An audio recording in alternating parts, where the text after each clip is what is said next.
Face à Vladimir Poutine, cet autre candidat qui faisait pâle figure. La victoire du président sortant était courue d'avance et jamais l'un de ses rivaux n'a réussi à dépasser les 8% d'intention de vote pendant la campagne.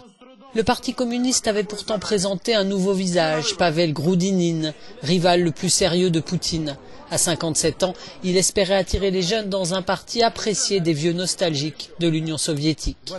L'ultranationaliste Vladimir Zhirinovski, anti-américain, anti-libéral, anti-communiste, est souvent considéré comme un clown dans les milieux politiques russes. Lors du premier débat à la télévision, il a reçu un verre d'eau de la candidate Ksenia Sobchak, qui l'a traité de pute. La journaliste libérale s'était lancée à 36 ans dans la course avec le slogan « Contre tous ».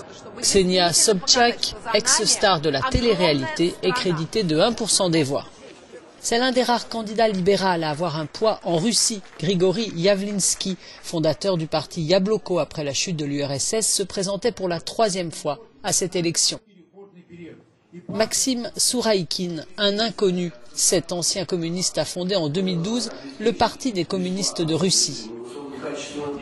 Lui aussi, peu connu, Sergueï Babourine, ancien vice-président de la Douma, affirme lutter depuis plus de 20 ans contre les orientations néolibérales des autorités.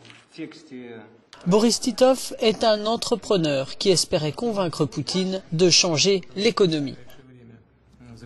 Enfin, il n'était pas candidat, car inéligible. Alexeï Navalny joue pourtant un rôle important puisqu'il confirme son statut d'opposant numéro 1 au Kremlin.